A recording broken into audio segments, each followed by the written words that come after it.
Hello, Lina. Hello, Boston. Hello, Stephen. Hello.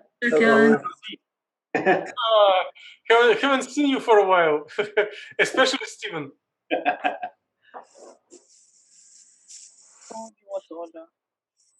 Hello, Kay. Hello, Sarah. Hello. Who else is connected? Lina. Once again.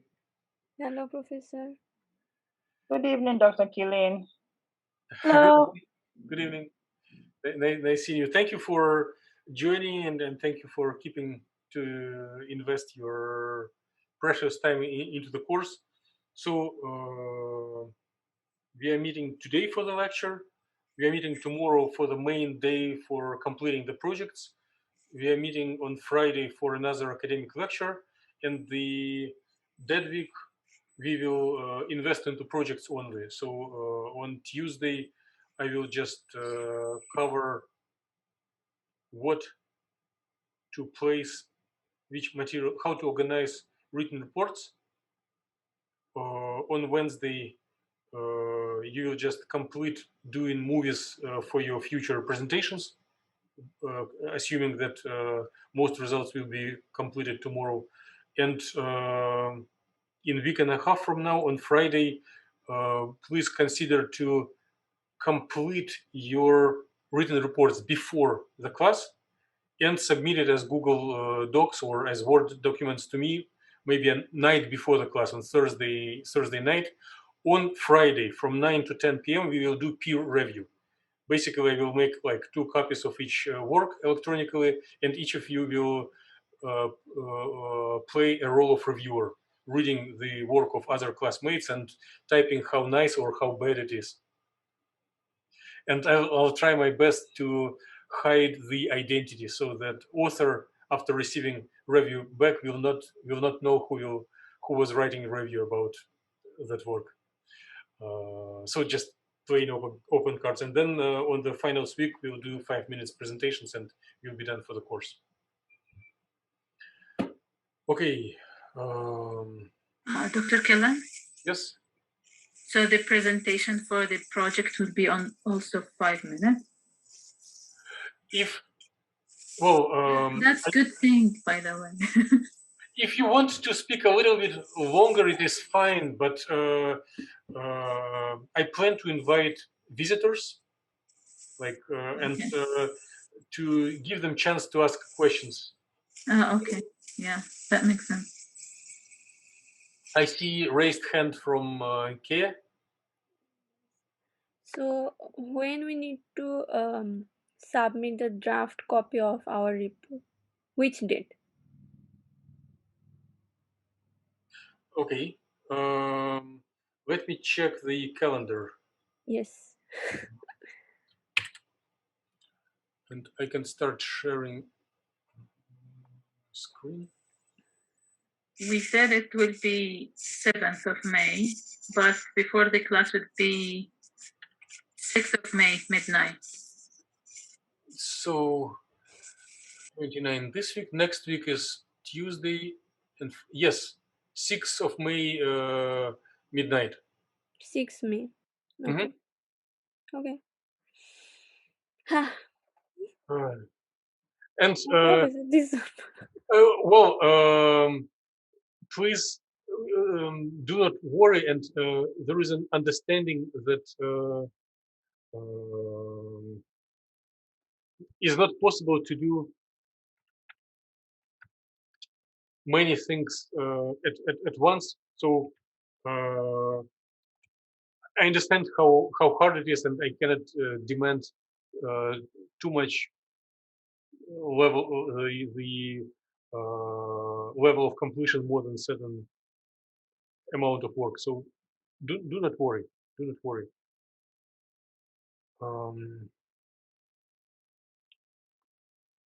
So I'm going to quickly review what we did, just skimming through slides, and then start new ideas. So last time we were considering Frank quantum theory. We were talking about it, that absorption and emission are shifted in frequency. Absorption to the blue side of the spectrum, emission to the red side of the spectrum. And then we were discussing a skill of converting three-dimensional images to one-dimensional images with integrating partial charge over x and y. And one of the class attendees already practiced this skill. So it is Kea. She took the model for her project and created three-dimensional orbitals and then integrated it into one-dimensional. So it's just to show that it is possible. And we all will do it tomorrow. So hoping that by the time of the lab, everyone will have the orbitals and we'll just go over integrating them. So then we were reviewing the procedure to generate absorption spectrum in our old-fashioned style with, and this reminder is needed as a step towards time-dependent density functional theory, which is our main subject. Because in time-dependent density functional theory, we also need to compute the absorption spectrum, which are composed of transition energies and oscillator strengths. So in our old style, old-fashioned consideration, the transition dipoles were computed in a similar way as we process, as we analyze orbitals. So there was integration over all three. There is integration over all three Cartesian coordinates, and between wave functions, one places position operator. And then this transition dipole has three components, which we need to take absolute value squared. So this absolute value squared of the transition dipole gives us the oscillator strength times certain constant, including frequency and elementary constants and average over the space. The next concept that we covered were Einstein coefficients of stimulated absorption and emission and spontaneous emission. So when it is spontaneous, it is A. When it is induced by external light, it is B. And B coefficients basically are composed of the oscillator strengths or transition dipole squared, and A coefficients also include frequency to the third power and velocity of light. And if one divides, if one looks for inverse Einstein A coefficient, it will be lifetime of the excitation. So we are able to compute lifetime and Einstein coefficient based on our pairs of orbitals and oscillator strengths file that we do in the labs, but the time-dependent density functional theory poses the same goal, so it computes the same observables with higher precision. So now we finished the review of our last meeting and go to the next meeting, just continuing the same subject. So once again, this is an equation that you probably were reporting and using in homeworks and in presentations. So in order to compose absorption as function of transition energy or frequency, one takes oscillator strengths and launches summation over pairs of orbitals, initial and final, and this oscillator strengths serve as a weight coefficient, as a multiplication factor, as a little like weight in mathematical sense. And there are peaks symbolized by delta function where at the resonance conditions, where frequency of light is in resonance with transition energy, transition between occupied, transition between unoccupied and occupied orbitals. So we're at the places where such resonance condition happens, one places a peak, and the height of this peak is proportional to oscillator strength, F of S, at the energy equals to delta E. I do see there was either raised hand or question. Let me check this.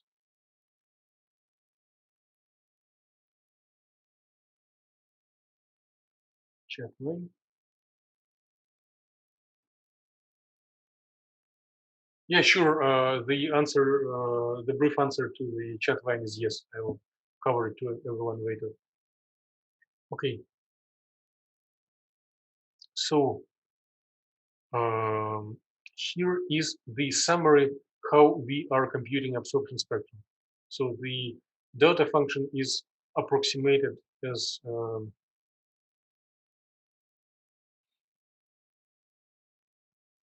Gaussian function, which gives a peak at certain place, and oscillator strength summarizes this transition dipole squared and several constants, including transition frequency. So at the end of our story, when we finish the story of learning Tddft, and we will finish it coming Friday, we should be able to practice or to explain the same procedure to get absorption spectra based on oscillator strengths and transition energies computed out of new procedure. So it is the goal to compute oscillator strengths and transition energies, and they are needed to predict absorption spectra. The way how they are computed will be quite different.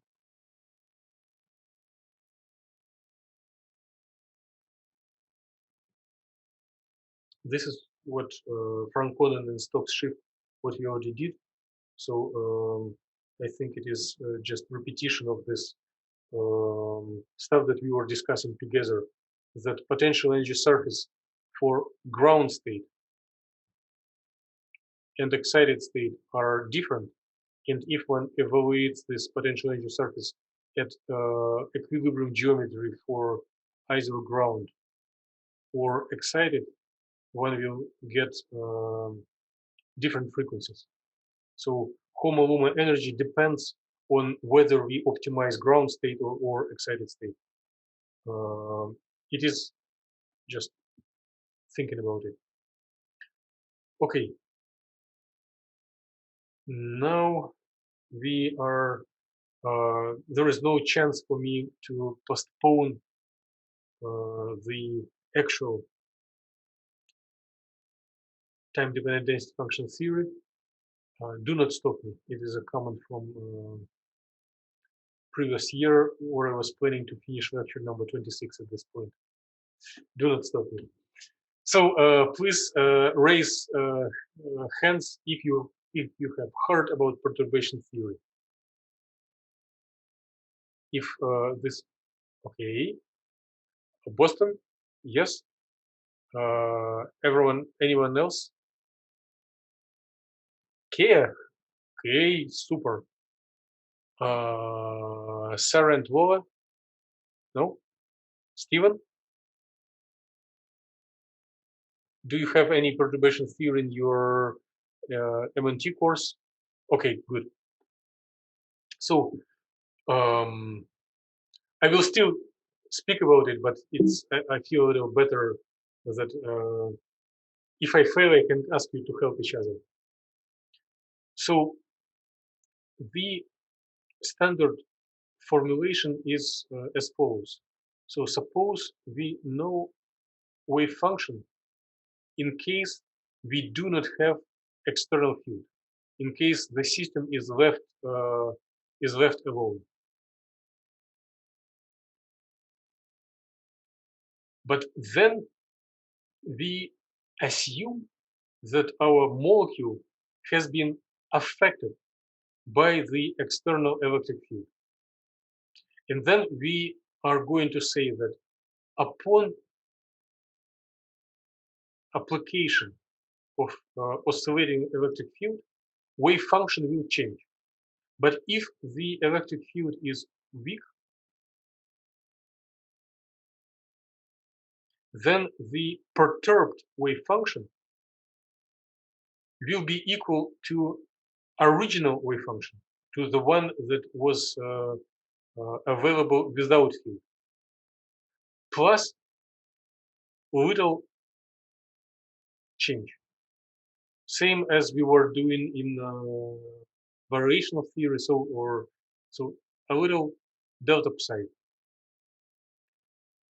By the agreement in the community, instead of telling delta psi, people call it is perturbation of the first order or correction of the first order.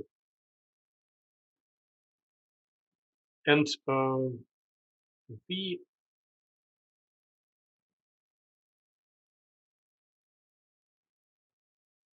correction of the first order is assumed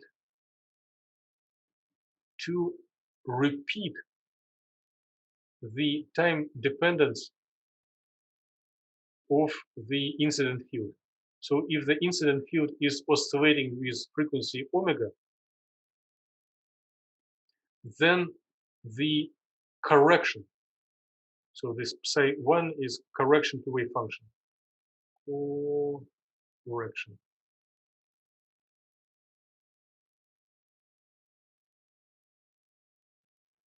Will also oscillate with the same frequency. So it is basically it is electrostatic induction. If the electric field affects, if electric field is either for positive, then negative, positive, then negative, and our electronic system is just a cloud of electrons with negative charge, then by applying electric field to the left and to the right, this cloud of electrons will slightly move to the left and to the right. The central part will stay the same, and it will move a little bit to the right or a little bit to the left. But these oscillations will follow the major frequency. Make sense?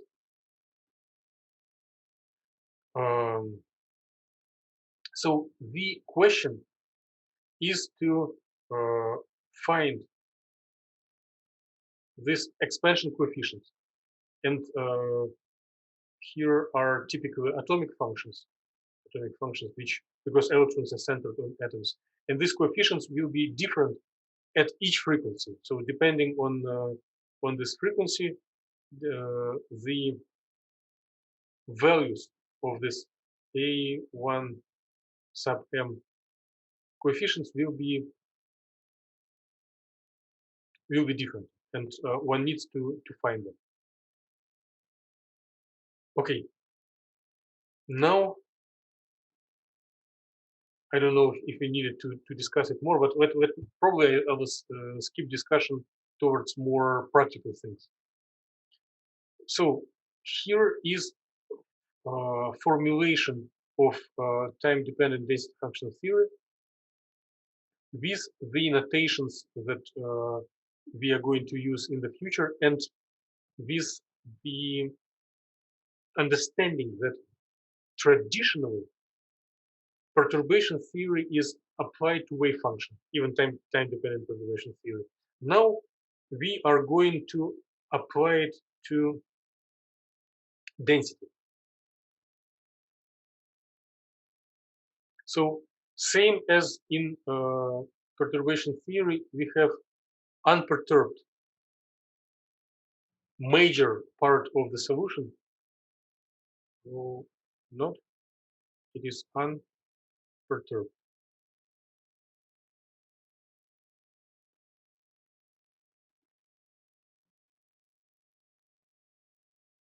And we do have rho prime, which is expected to depend on perturbation, but it is typically much smaller than unperturbed part. So this is a small correction. So the small correction will be formulated in terms of transition density. If we in our minds, if we return back a couple of lectures, we'll remember, or maybe I can just flip slides. I have them here.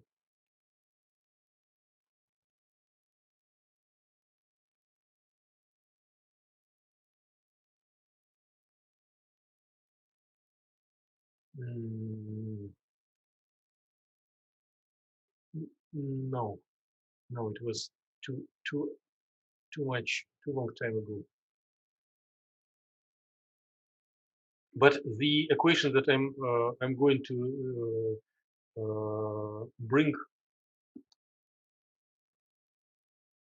from your memories, that the change in the density matrix upon photoexcitation has four blocks.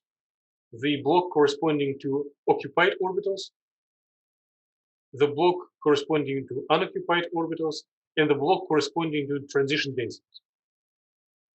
So we assume that the block corresponding to unoccupied densities will not be performed because it is proportional to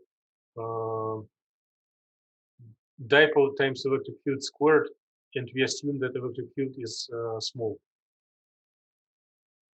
But the transition densities, they are expected, and we'll show it in details, they will be proportional to the first power of dipole times electric field, and they will be non-zero. So we formulate an analog of perturbation theory by finding transition densities. Okay. Next, if we want to follow standard perturbation theory, then we, instead of wave function, we have density here, but instead of Hamiltonian, we have Hamiltonian. So Hamiltonian is not changed. And we have the Hamiltonian in absence of the electric field. So H naught is unperturbed, or Hamiltonian in absence of electric field or laser field.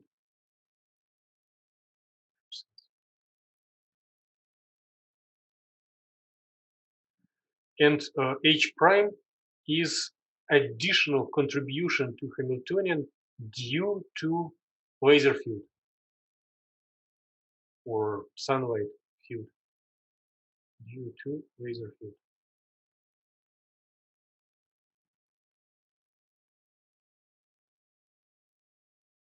And it is quite typical to tell that this perturbation is dipole times electric field. This is also approximation of the light to matter interaction in the so-called dipole approximation. There are some additional terms, but this one works really well if the field is small. So we have some envelope value of electric field, and then it oscillates with frequency omega. It also depends on space. And we are looking for response of the density to periodically changing electric field as a part of Hamiltonian. So basically, this frequency is our main input. So this frequency is our main input.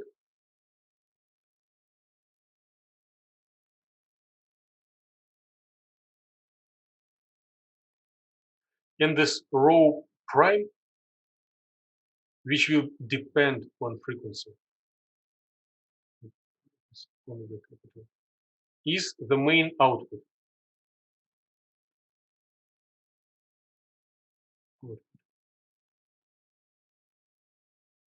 So we look for to find how the transition density will be changing if the system is perturbed by oscillating electric field. And we understand that in notation of density function theory, this transition density is composed of x and y parts that correspond to absorption and emission. Whew. let me suggest to discuss this slide, because I have feeling that you found it boring and not related to reality, and on one hand, and good candidates to skip and not memorize on the second part.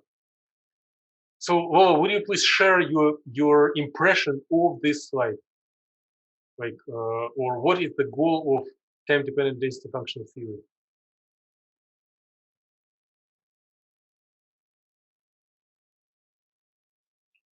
Your microphone is muted. Yeah.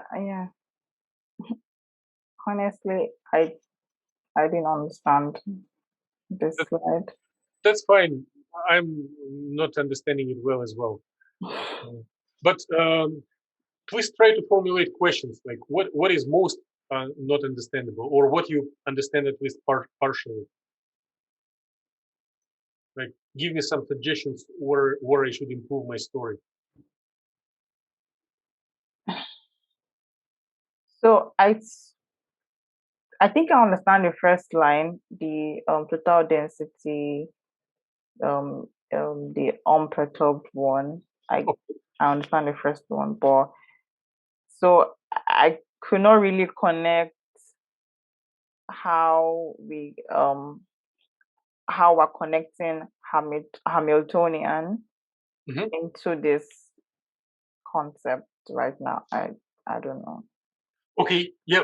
Thank you. It is legitimate formulation, and I'll try to answer your question and then ask others in the room.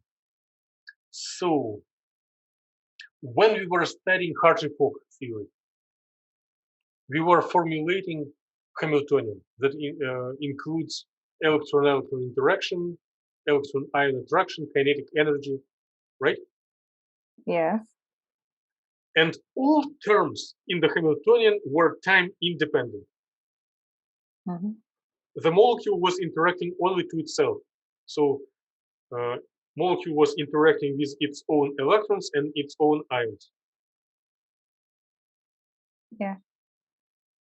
But now we place this molecule under laser field, or under changing electric field, which is new term in Hamiltonian when we apply electric field to the left, to the right, to the left, to the right.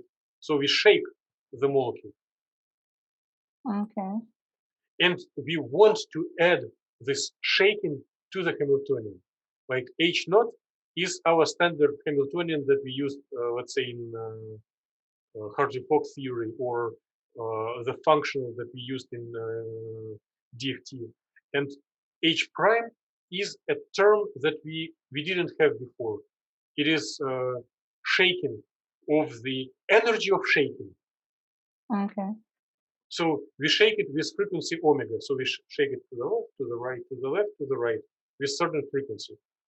So it means our Hamiltonian, this H prime term, contribution to Hamiltonian, is time dependent. And now we want to solve, to find what are the states of our molecule if it is being shaped. Make sense? Yeah. And the hypothesis that if we shake it just a little bit, then the molecule will start get excitations from ground to excited state. If you promote electron from HOMO to LUMO, or maybe from HOMO to LUMO plus 1, with certain probability. And this probability of promotion from HOMO to LUMO is in this X and Y transition densities.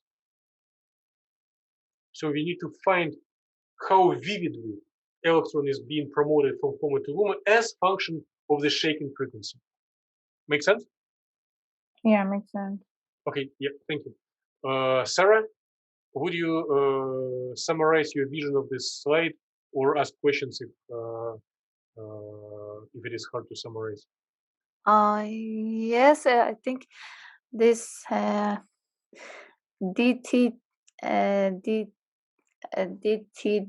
is kind of complicated also for me.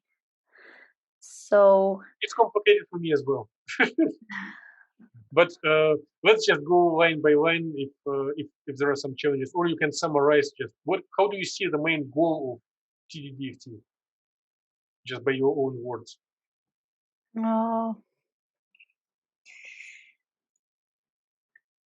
I think this I think it relate or connect the Hamiltonian Mm-hmm. To the density functional theory, Mm-hmm. and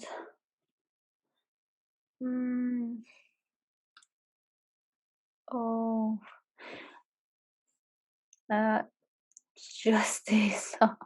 Yeah, but what is if we literally take your words, then it will be applicable to regular DFT, right? Mhm. Connect Hamiltonian to density. But what is specific? Like which observable, which experiment this theory targets to describe?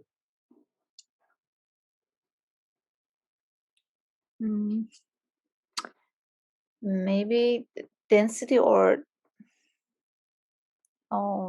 Just let me go back a few slides.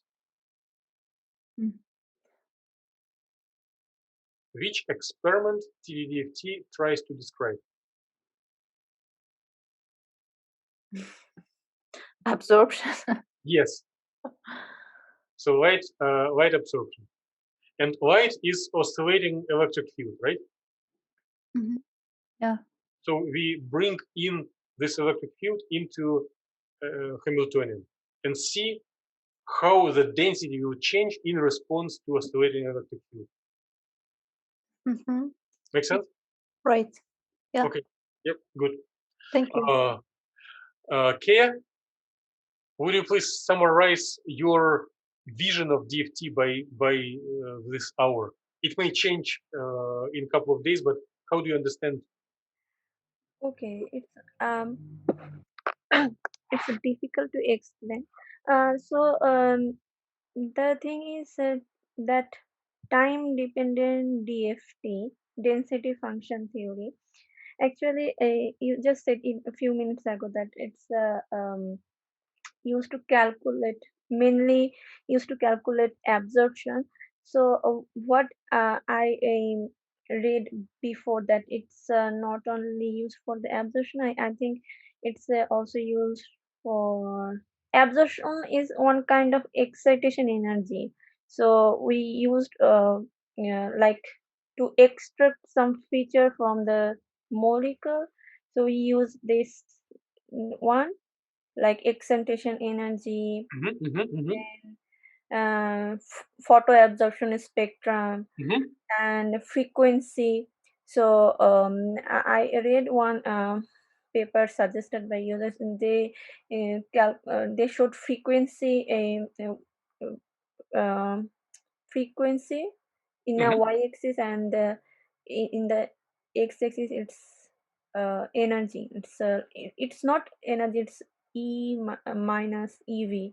So I think they also they use those kind of things, and they calculate those graph using the time dependent DFT. So here rho t, it's rho t, rho total. Okay. So here what we did that what you did that this one is rho like professor, it's rho is density, right? Yes. Okay.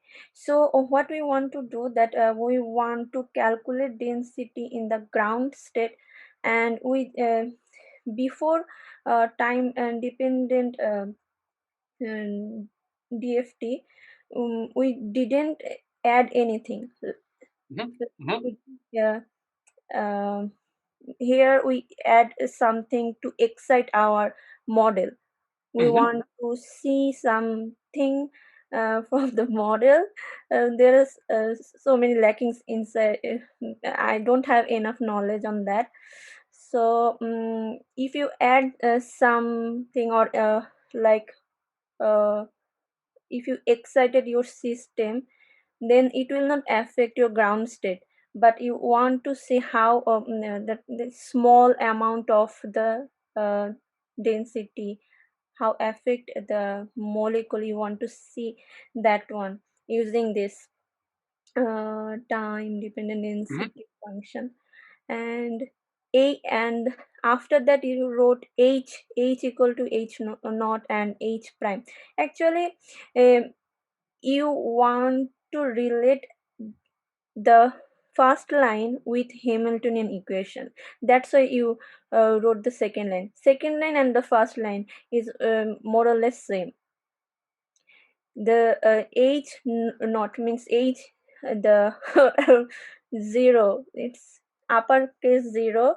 It's like Hamiltonian equation. Am I right? Yeah, yep. And you, yep. And I think, yep, yeah, continue. But you already told main thing. Please just and h prime actually we add some external perturbation inside the system. And the thing is it shows the linear response of the system, right? Yes, yes. This is a very correct. I'm tired, Professor. Great, There's so many great. things to Some people call Tddft linear response theory. Yeah, Yes. thank you. It's a really great help. Okay, yeah, thank you. Let me ask others. So, Stephen, would you like to share your vision of Tddft? Not necessarily based on this slide, maybe just summarize your vision of this theory, or tell just something how what it is. Is it useful for humankind?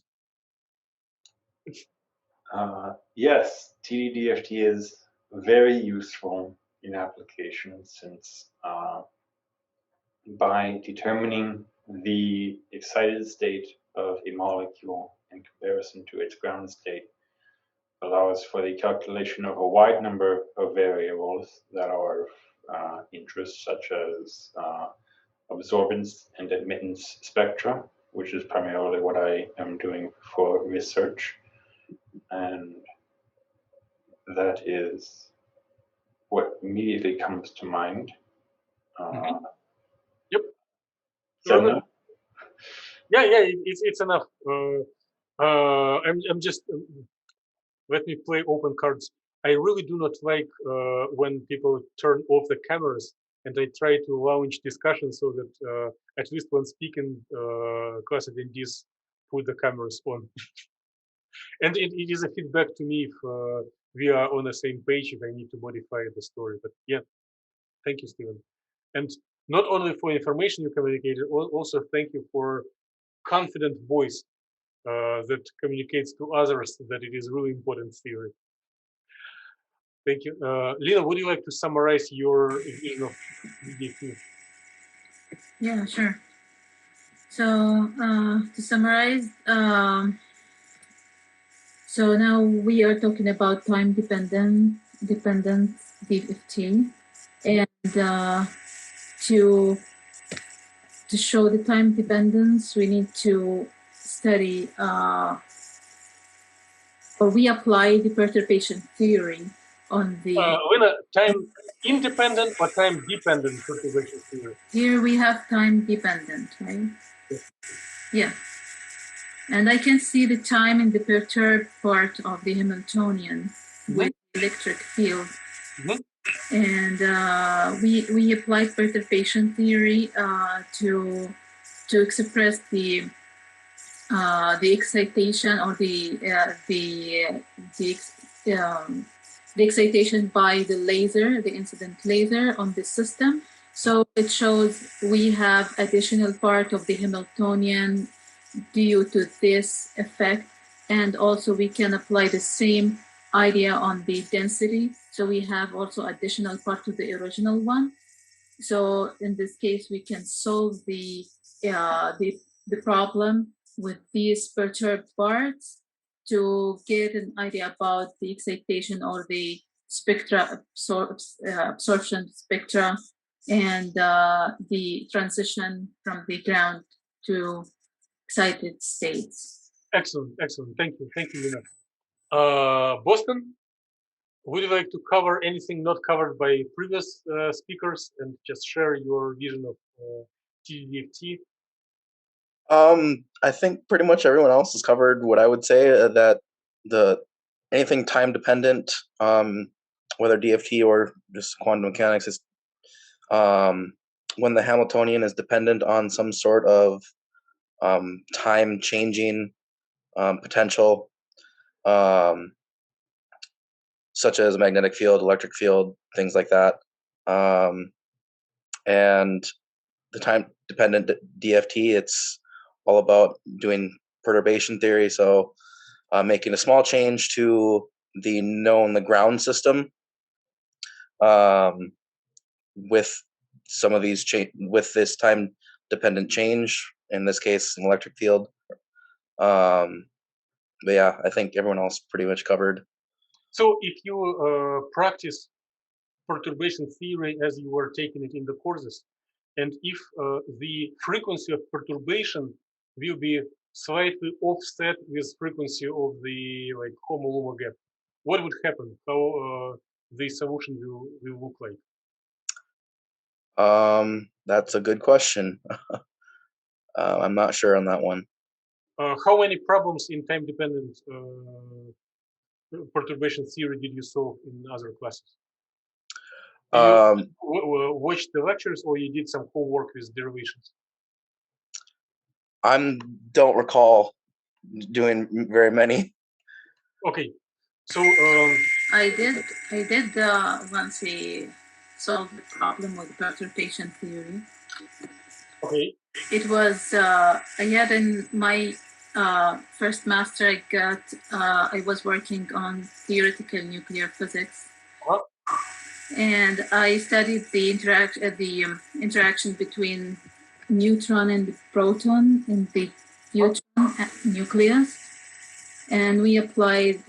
One part of the study was applying velocity-dependent potential as a perturbation to the original potential, and we solved the Schrödinger equation depending on that. Mm-hmm.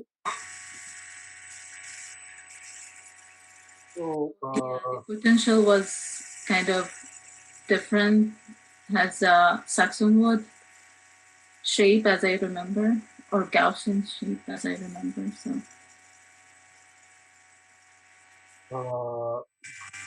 I was like everyone except Boston and Tina can close here. Right? I'm going just to comment on a little bit on this solution of problem. So if one tries different frequencies and one puts solution, let's call it rho prime, but it can be something different. Then in resonance condition, it will be a sharp peak. And as soon as one goes away from resonant condition, the solution will decrease and oscillate at the same time. So the solution will be something like sine of difference of frequencies divided by difference of frequencies. But maximal solution comes under the resonant condition. And it is what you get if you do some homeworks in like quantum physics too. Is it similar to Lina? Did you have oscillating perturbation or some other time dependence? It wasn't oscillation. It wasn't oscillation. Then solution was different. Yeah, I think it was different. There was only the simplest solution and simplest application of time-dependent perturbation theories for oscillating perturbation. Okay, now everyone else should listen carefully. Now, after everyone expressed the vision of Tddft, let me bring this little figure and let me know if it looks too small. Probably can enlarge it a little.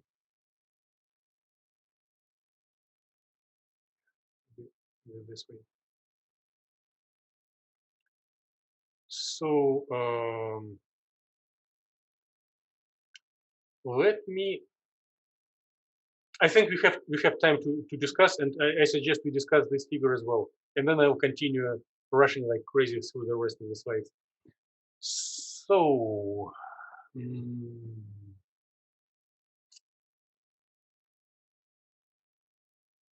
Sarah, would you like to tell what you see in this orbital picture? Just explain what you see and how you may interpret it. I can see the level of the energy, kind of the HOMO -1, HOMO, and then we have LUMO and LUMO +1. Okay.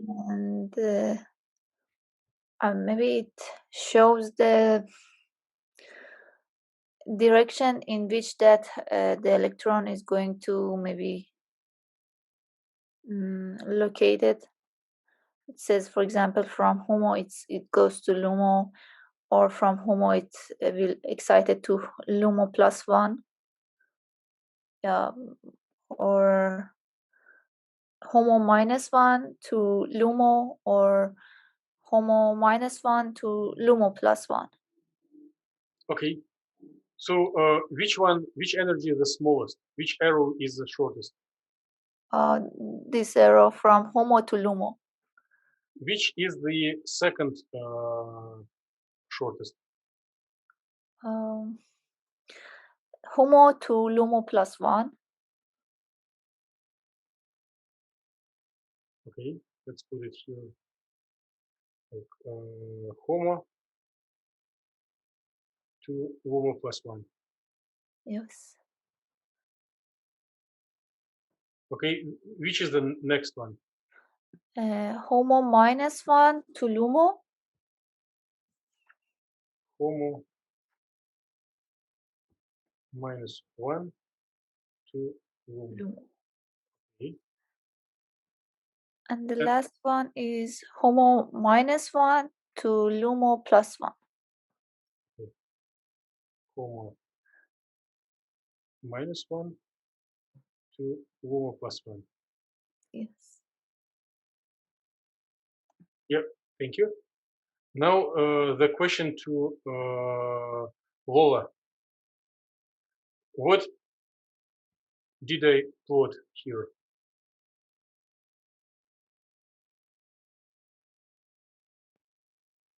You mean the exciton where? What, like in my ugly drawing? Okay. What did I draw on the left top part of the figure?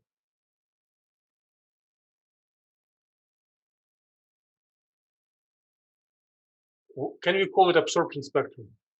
Yeah, because going from ground state to excited. Yes, to several possible excited states. Yeah. Okay. Now, can you tell what is drawn in the right most part?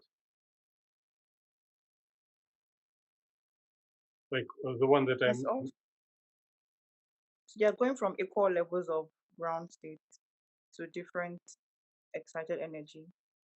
So to state 1, state 2, state 3, state 4, right? Yeah. So is there any connection between peaks on the absorption spectrum from the left and the arrows in the right? Sorry, can you say that again? Is there any what? Any connection? Like which energy out of these 4 corresponds to the first peak? E1. Yes. Which energy corresponds to the second peak? E2. Yes. Which energy corresponds to the third peak? Looks equal. I don't know whether it's E2. Okay. Yeah. Let's put them equal. But it's like third, approximately equal to second. But it's third. And what is the first one? E4, but it looks like E1 anyway. Well, 4 is a little higher, right?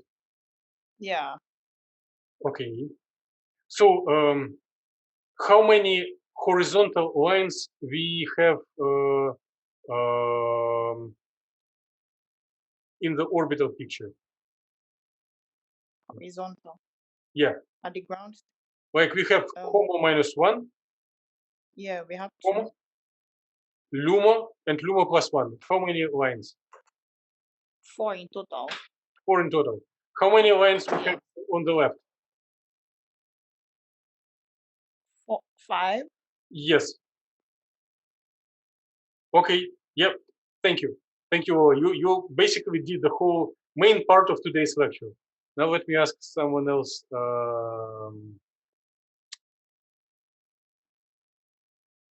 Care?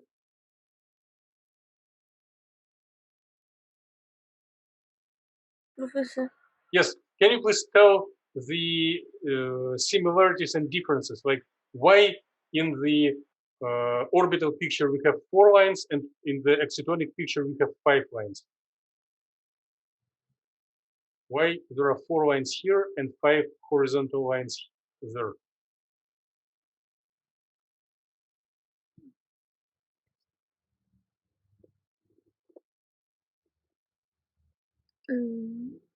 Just guess. Do not worry. Because I'm not sure. Here in the left side means HOMO, LUMO, LUMO +1 minus. There are for HOMO there is 1 energy. There are 4 types of energy here, right? So when you are showing something, the energy up and down, it's that's why it shows the 4 stages here: HOMO to LUMO, then HOMO to LUMO +1, again HOMO minus to LUMO, HOMO -1 to LUMO +1. That's why here it shows the 4. In orbital picture there are 4. 4 states and 4 transitions, right? Yes. And in the excitonic picture? When you excited the system, you just consider the what should I say? Consider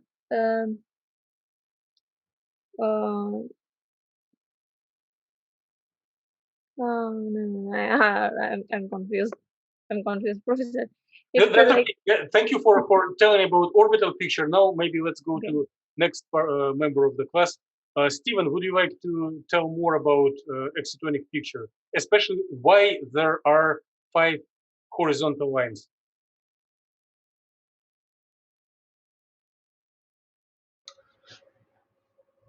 There would be 5 excitonic lines because well, the first thing that would come to mind is that it would be possible for a promotion from the HO -1 to the HO, and that would make our 5th excitation. Is that in the right line of thinking? No.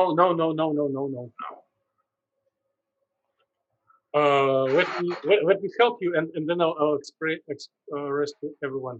What are these 4 lines that are offset to the up? How would you call all these 4 lines together?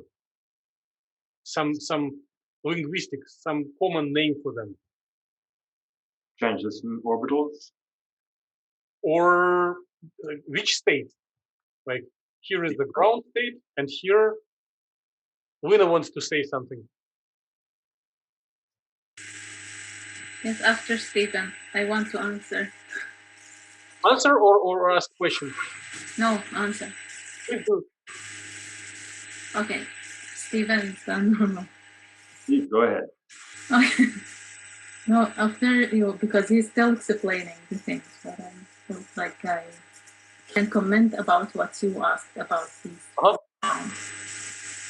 Okay, so as I see, we have 2 schematics for explaining the transition between ground state to excitation, to excited state.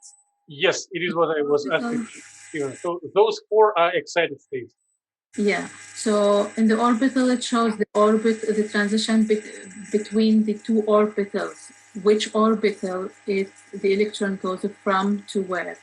But in the excitonic picture, it shows it's indicating the energy of the ground state. So starting from the ground state where the electron was originally to the excited states. So the four lines showing the energy for each excited state.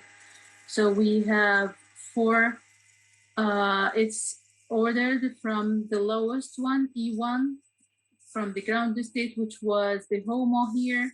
So HOMO was the ground state in the case of E1 to LOMO in the case of, and for E1. But for E2, it started from the ground state, which it was HOMO also, to LOMO plus 1, and etc. for the others. Yeah, thank you. So ground state, when we do not have arrows, when there is an electron on HOMO -1 and there is an electron on LUMO, right? Yeah. And as soon as we have transition, we remove electron from orbital here and promote it to orbital there. Okay, I just So the meaning of the fifth line, is just a ground state. When everything below or equal HOMO are occupied. Right? You agree? Okay. Yeah, you have raised your hand. Raise my hand. So it's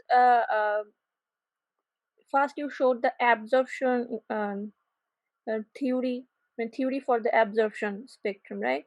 So it seems like that when Lina explained the excitonic picture, so it seems like that the after absorption, what we calculate in our lab, after the absorption spectrum so its energy started to jump from the ground state to the higher what's the that upper level, ground state to that's epsilon 1 to that state, right?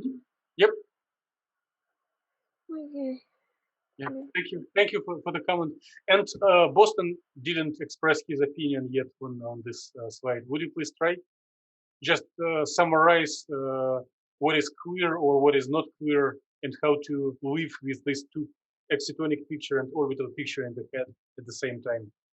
Well, like she was saying before, the right side, the excitonic picture, that's detailing the energies, whereas the orbital picture, that's detailing the transitions, and the ground state energy, that's when all the atoms are at the lowest, or excuse me, not the atoms, the electrons are at their lowest state possible. And then each transition over there on the orbital picture is related to a transition from the ground state to a different energy level. So that's why there's 5 different horizontal lines in the excited states and 4 in the orbital picture, because they're all being excited from a ground state to an excited state. And so you need to have the energy level of the ground state as a reference point for each of the transitions to a higher excited state. Okay, yeah, perfect, thank you. So in our labs until now, we were practicing orbital picture, transitions between orbitals for spectra. And if you are going to professionally compute spectra of small molecules for living, one needs to use a theory like Tddft. If your model is smaller than like 100 atoms, then you should try Tddft. If bigger, we still are limited with orbital picture because Tddft is more expensive. Okay, I thank everyone for comparing these two pictures. It took me many years to place them into head and get some agreement between them. So they both answer the same physical question, same observable, but from different aspects. So here is the main equation that is being solved in order to find transition energies and later on the oscillator strengths by this more precise method. So it is named equation written by Mark Cassida. He's working in one of the universities in Canada and sometimes comes to the conferences. So the equation, and I'm going to maybe show some steps towards derivation later, but now let's just get acquainted with equation itself. So by its functional form, it looks similar to eigenstate equation as we have time-independent Schrödinger, right? Operator, unknown function, eigenvalue, unknown function, right? So it's and here there is a matrix or operator. This equation, Cassida equation, is very different by observables and by components from Schrödinger equation, but mathematically it is the same stuff. It is eigenvalue problem. So instead of Hamiltonian, we have combination of matrices, which I explain what they mean. Instead of wave function, we have this transition density written in a form of the vector. And instead of eigenenergy, we do have this also transition energy, so transition frequencies. Here we had this index I, and here in Cassida equation we also have this index I. So the solution, as all eigenstate problems, it has multiple solutions. So several frequencies for frequency 1, frequency 2, and so forth. And also it has several transition densities. So by now I know for sure that Stephen did practice Tddft in Gaussian, and he can confirm that it computes several transition energies, right? Okay. If you don't believe me, believe Stephen. Now, in order to compute spectra, we need transition density. And the reason for this transition density is because out of them, we will compute transition dipole and oscillator strength. So it will be additional story how to convert transition densities into oscillator strength. But before doing it, let's I probably will just present it, not asking everyone, but let's discuss, or let me present what is in this matrix. So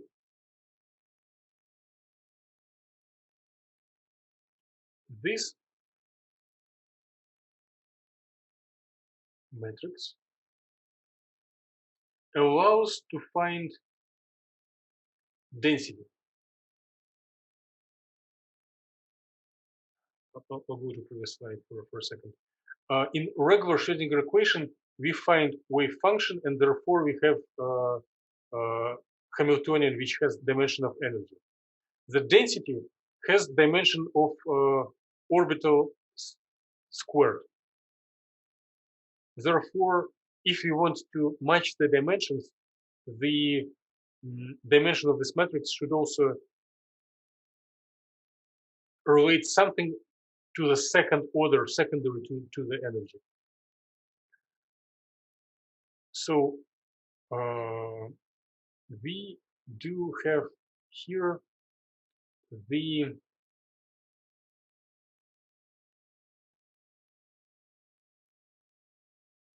several terms. And the simplest consideration will be in case these strange terms are completely erased, just for a second. And then we have just difference of orbital energies. In the community for people who derive this theory, the I and J, second part of Latin alphabet, are used for occupied, or what we call homo, homo minus one. A and B, the beginning of alphabet, is used for unoccupied, for lumo and lumo plus something.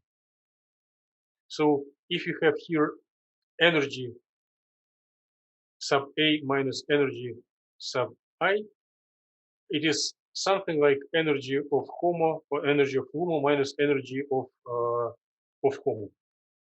And if you will ever communicate with people from this community, they call it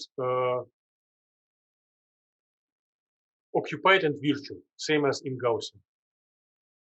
Or also, yeah, let's stay here. Then there are two delta functions, so that energy of occupied orbital or occupied orbital coincide with each other, and then index of unoccupied orbital coincide with each other.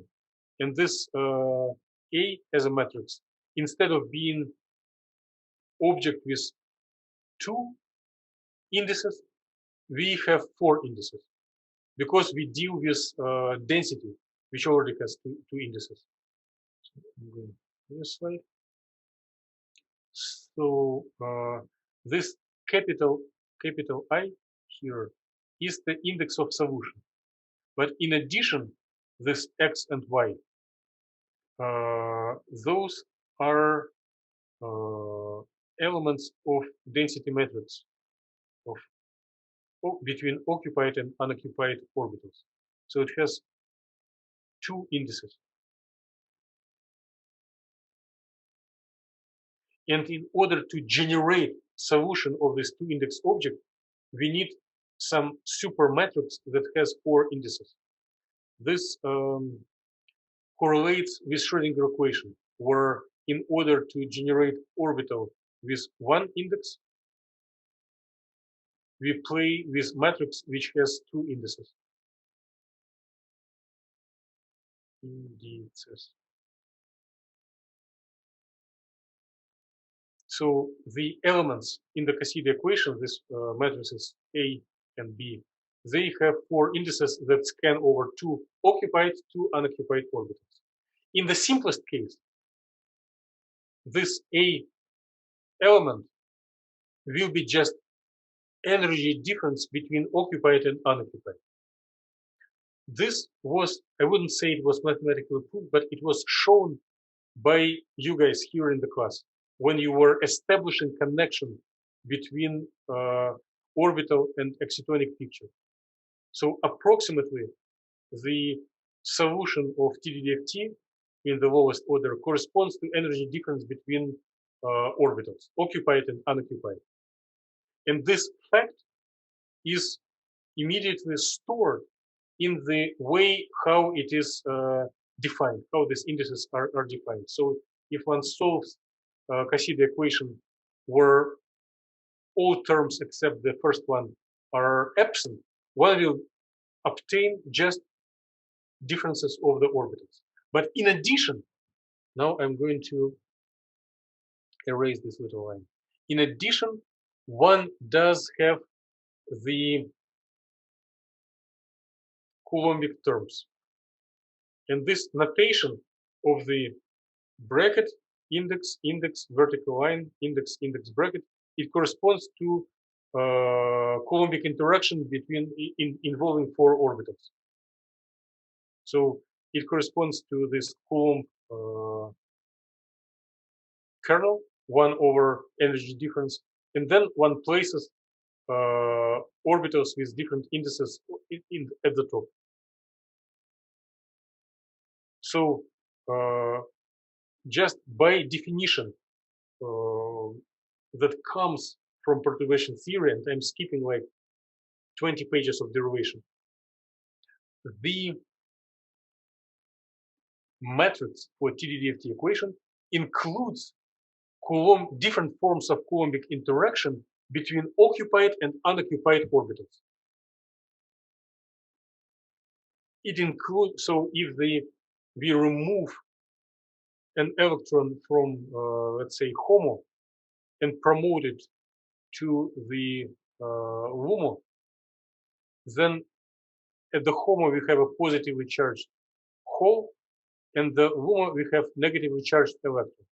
And this electron and hole experience Coulombic attraction. This Coulombic attraction makes energies of these orbitals smaller than they would be without this Coulombic attraction. And basically this Coulombic attraction between electron and hole is stored in these additional terms for A and B things. Now, last 5 minutes I was lying. I was lying with a good purpose, with pedagogical purpose. What I introduced here is not Tddft, it was Tdhf, time-dependent Hartree clock, because we use explicit matrix element of the Coulomb matrix element in terms of orbitals. But if one wants to practice actual Tddft, one needs to use the idea of functional derivative. But unlike functional derivative,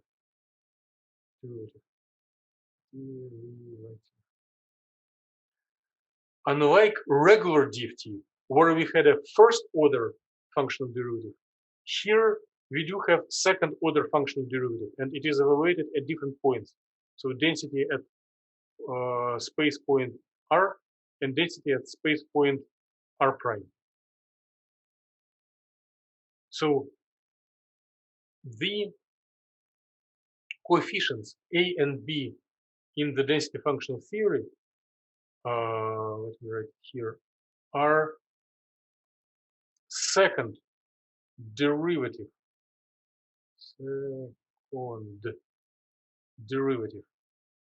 second functional derivative,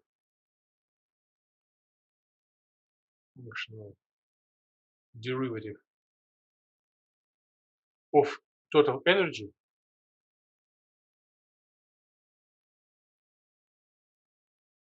in respect to density.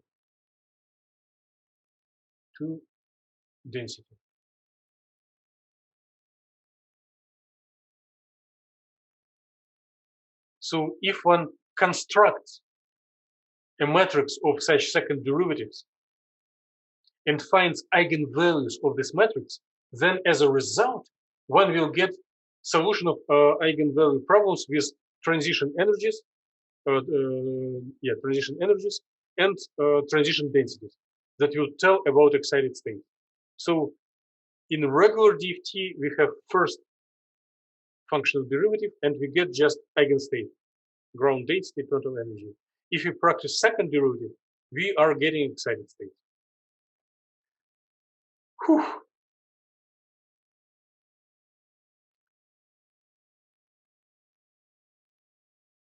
Okay.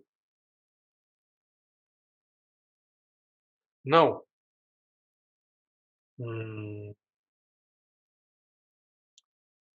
the next question, after we got acquainted with this equation, is how to extract oscillator strengths out of the transition densities. So suppose, sorry for jumping between slides, suppose we know transition density, which is total density minus unperturbed. The question that I want to solve is how to find oscillator strengths.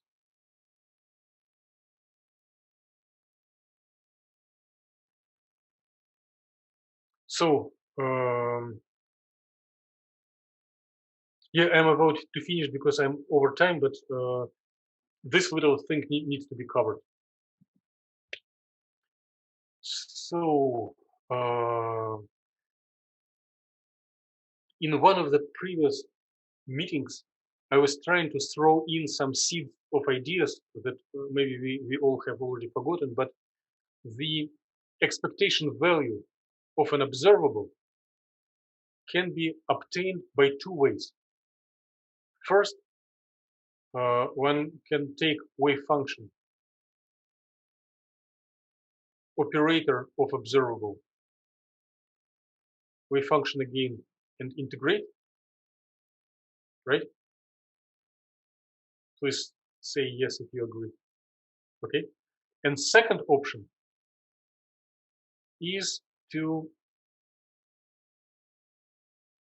take trace of a product of density metrics corresponding to this quantum state times operator. So this is density matrix.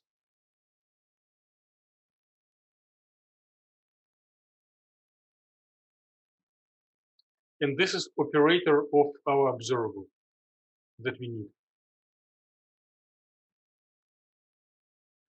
In this slide, I'm going to plug in, instead of density matrix, I will plug in transition densities from Tddft. And instead of observable, I will put operator of dipole.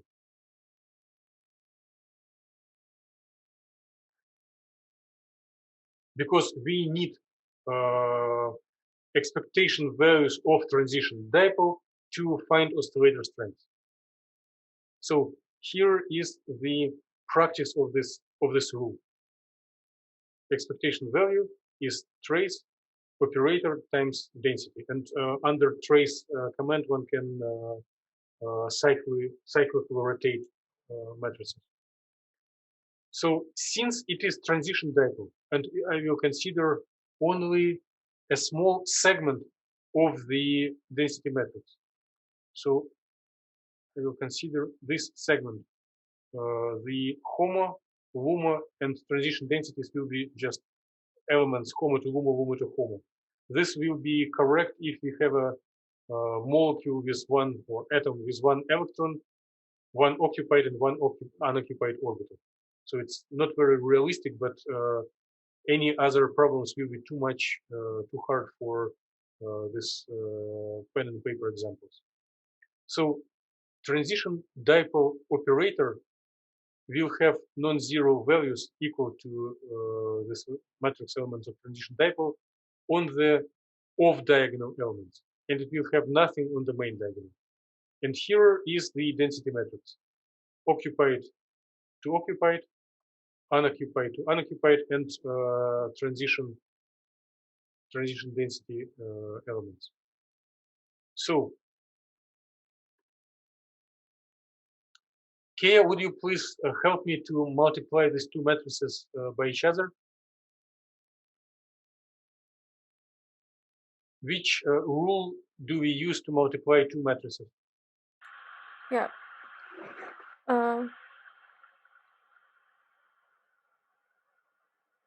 So just say row by column. Yes. It's a math. So yes, row by column. Just multiply those. Means 0 first row first. In the first row, first column, and multiply with the first column, first element. Yes, you can. I think everyone knows this one. Okay. Okay, let's keep practicing it further. So yeah, if you it's take easy, I think. First row here, second there. Yes, first row, then second column, then second row, first column, second column. Okay, yep. And then we will continue. So we just practice multiplication of matrices. Yeah.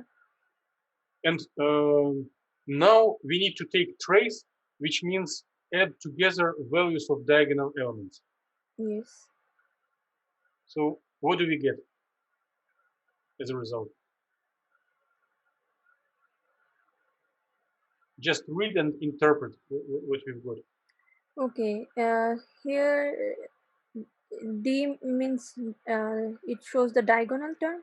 No, it's matrix element of transition dipole. Okay. Okay. So matrix element of transition dipole. So okay. So it shows the density of homo plus homo and LUMO. What's the difference between LUMO and homo and LUMO? It's homo to LUMO is excitation, LUMO to homo is emission. Okay. And both of them are transition densities. Okay. Right? Because indices do not coincide. So they both are transition densities. Yes. Yeah, and below that equation F1, it's you showed this one for absorption spectra, right? Yes. So if we thank you, Kate. If we have found transition densities from Cassida equation, right? If you found this X and Y, then we can find out of them, we can find the value of transition dipole. So from Cassida, we get densities. From densities, we get transition dipoles. And they will be different for each solution. So if it is solution number I capital, then it will be transition dipole number I capital.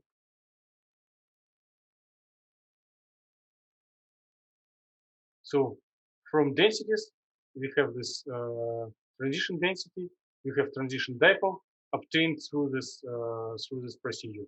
And then as soon as we have found transition dipole here, we can plug it into the formula for oscillator strength. Whew. We are about to finish. Thank you for investing your time and staying longer. But let's discuss it once again. And now let me ask Stephen to summarize what you found from the slide.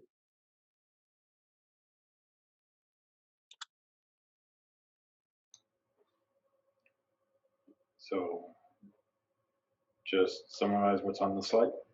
Yes, and even if you disagree, just your impression how it will improve life of all people on the globe and your life in particular. Oh, it's just it's taking the density of the, how to explain this? My impression of what this is doing is that this is a function to take the density of our excitations and emissions. Transition densities. Yes, our transition densities. And it or seem to give us the eigenvalue, wouldn't it? No. Let's. I'll take a couple of minutes more, but let me bring you some suggestive statements, and you will answer the question yourself. So, what do you get when you run Tddft calculations in Gaussian? Which sort of output you generate?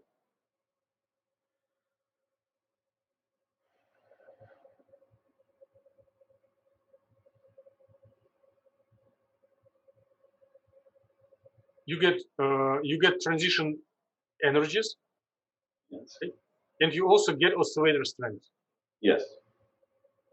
So this slide tells how the oscillator strength is computed.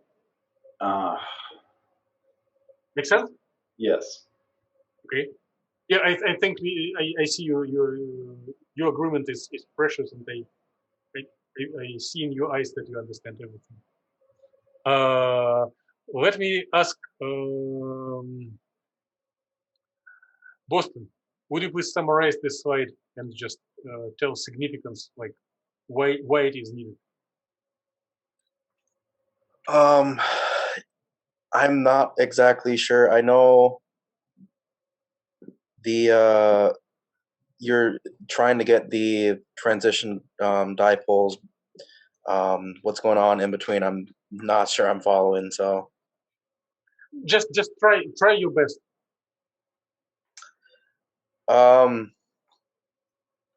So I know you're multiplying the matrix for the transition dipole times the density matrix for all the transitions. And then you're doing the trace operation, which I'm not sure what the trace operation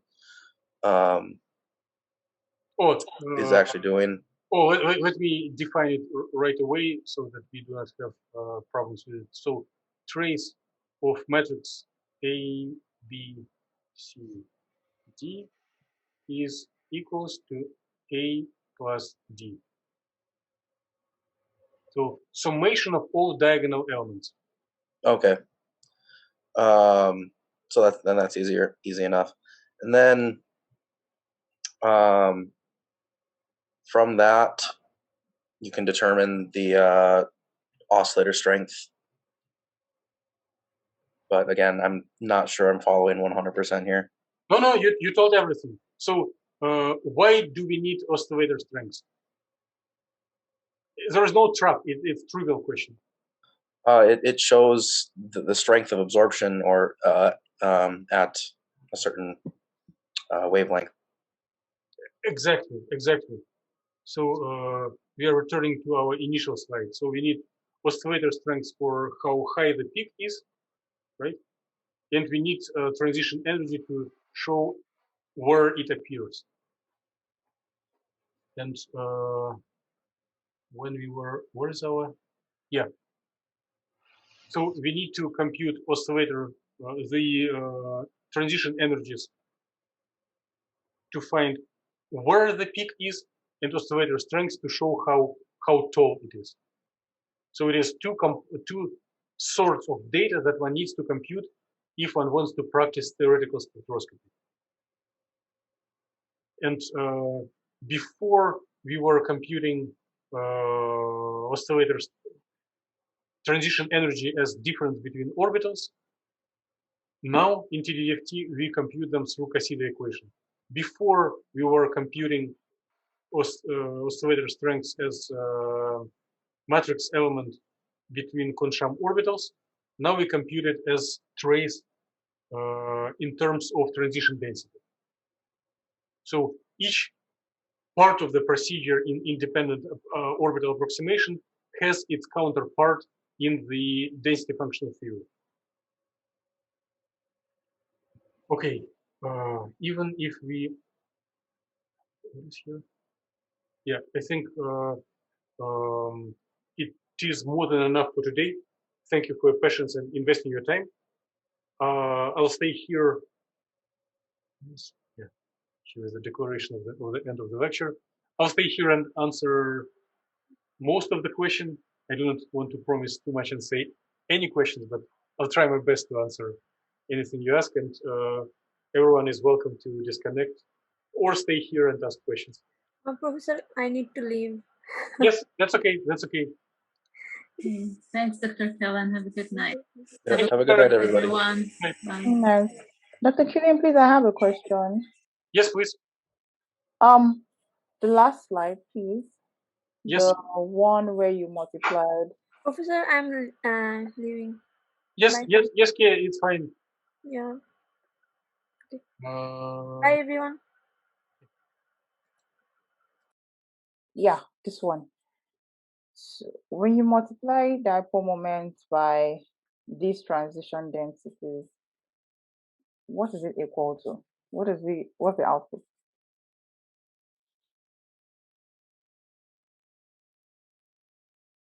So it gives the expectation value of transition dipole that corresponds to excitation number I. So these values of HOMO and LUMO, they are specific for each excitation. There are, when one solves Cassida equation, one is obtaining several frequencies, omega I, and several pairs of this X and Y sub I densities. And for each X and Y sub I, one is computing, I can put arrow here, this D sub I, transition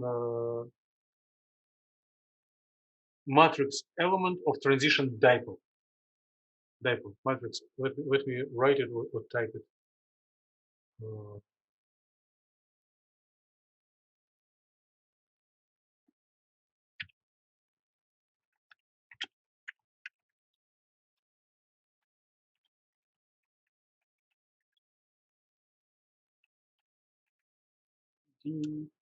Dipole. So was it your question? Yes. Matrix element of transition dipole.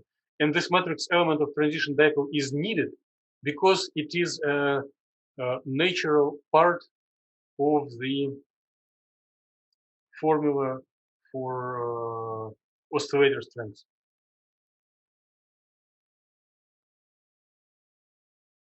Make sense? Yeah, makes sense. Thank you. So Steven is doing it every day, maybe even without realizing details of this calculation. And for the next, I don't know, week or two that is left from your rotation at Professor Kilman Group, you will surely be computing this stuff, transition energies, and oscillator strength. But now you do see the mechanics, the equations behind it. So if you do it practically, you just run the code with certain parameters, and you get a file with two columns, one column of transition energies, another column of oscillator strengths that you are converting into spectrum. But here is just a brief sketch how the code is working and what how it gives this data.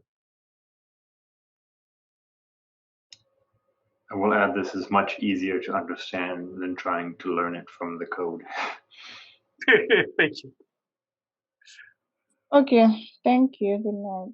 Oh, thank you. Thank you. Good night. And thank you for right questions. All right.